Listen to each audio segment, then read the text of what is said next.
What's going on, guys? Welcome back to the channel. This is installment 2 on the Atoto SA standard install on the 300ZX. What we're going to be going over today is short and simple, and it's just wiring a switch up to the antenna. The reasoning behind this is just due to the fact that if you hook up the antenna wire from the harness straight to the Atoto, there's not a module inside the head unit that tells the antenna to go down when you choose either like Bluetooth music or Bluetooth, like any, if you're just trying to hook up your phone or YouTube or anything like that. So the antenna stays up the entire time when you're driving. Typically with other head units, they have that certain module where if you go to the tuner, the antenna will go up. If you switch out of the tuner and try to do any kind of media on it, it'll go down. So we need to preemptively just put this switch in there so then we can control exactly when we would like the antenna to go up or when we'd like it to go down. Okay guys, once you get your bezel off, what you're gonna wanna do is just remove the screws, okay, holding in your actual unit, and we're gonna have to pull the unit out. The reason being, because we need to get to the harness so we can wire up that switch. So once you find your antenna wire, what you're gonna wanna do is snip it in half, okay? So I connected it from the converter to the stereo, and then that's why we were running into the antenna just consistently going up and staying up. So what we need to do is snip this wire in half. Before you do that, I always just unplug it from the head unit and the converter, just so you can actually just give yourself a little bit more room to work. So what I'm gonna do is snip these, strip these, get these nice and clean, and then what I'm gonna do is actually show you how to wire up the wiring for the switch. So what I did is I actually drilled a hole in here with a step bit, okay, to fit my switch. I got these switches on Amazon for like $5, which isn't bad at all. And yeah, it looks pretty cool and it fits perfectly. So what you're gonna have to do is you're gonna have to take your dash apart, okay? And you're just gonna have to raise this up. So there's 2 screws in there, okay? 2 screws there. And then we're gonna move this felt in the front, and there's another screw there. So to get that out, there's 3 screws there. You're gonna have 2 screws attaching to this trim here, and obviously you're gonna have to take off the cigarette lighter area. And again, that's just 2 more screws, so 1 up there, 1 up there, and then 1 in the ashtray area here. Disconnect everything, you got that off. Use your step bit to drill your hole. Then we're just gonna put this in place. Once your switch is in place, you have 2 connections, okay? So the bottom one is going to be your power, so it's more towards the middle of the actual switch itself, and then the other connector there is technically your ground. But with this, they're basically just, it's going to be a on-off switch, so you don't really have to worry about power and a ground. All you have to do is make sure that this is connected to one of the blue wires, and then the other one's connected to one of the blue wires.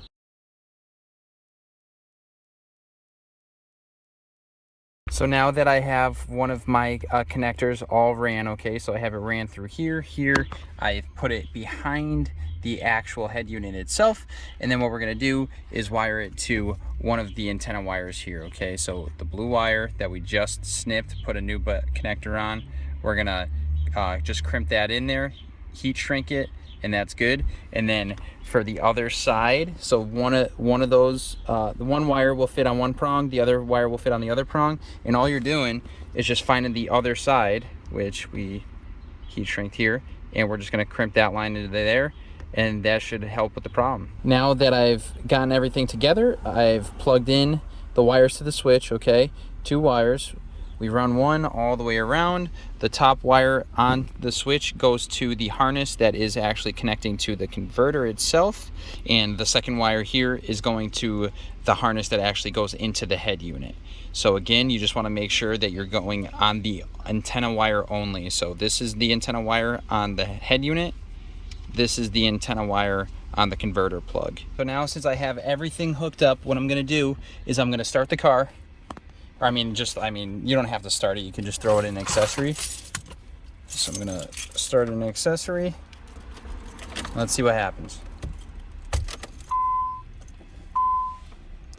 So as I just started the accessory, you can see that the antenna went up and is going up. So everything as of right now is kosher, okay? So the issue is like if you're listening to, your station or whatnot, right? So you're listening to the radio, you can hear everything, it works, whatever.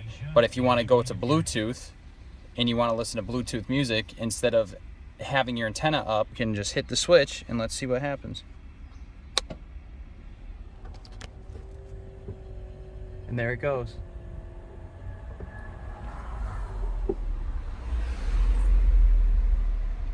And that's that. So let's say we want to go back to our tuner and we want to just get a good reception or whatnot. Hit the switch. And it goes up. Success. And just one more look, all I did was kind of, just so I could keep the wires together, just ran a really quick electrical tape job right here. And then all we're gonna do is just run the wire just like that. You can see how it's gonna sit. So it's gonna sit nice and flush, it's gonna be out of the way, you can't really see anything. So now all we gotta do is just put everything back and we should be good to go. And that's how it looks, guys. So I got the whole thing set up there, got my switch finally, and bang. Pretty sick setup. It looks so freaking good. The fitment of the Z-Spec kit is so nice. The Atoto fits in perfectly. So thanks, man.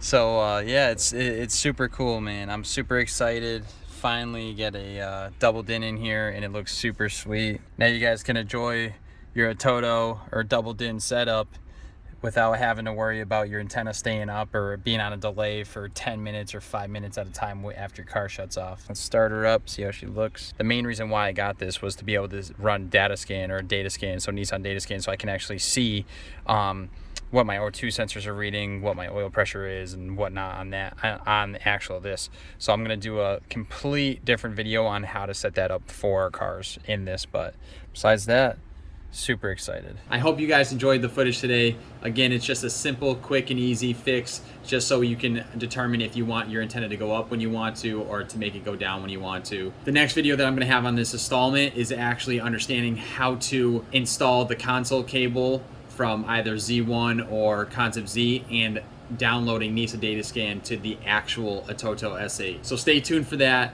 And again, if you guys have not subscribed to the channel, make sure you hit that subscribe button up here. And if you're looking for any additional content, click one of the links here. Don't forget about those comments. See you guys in the next one. Peace.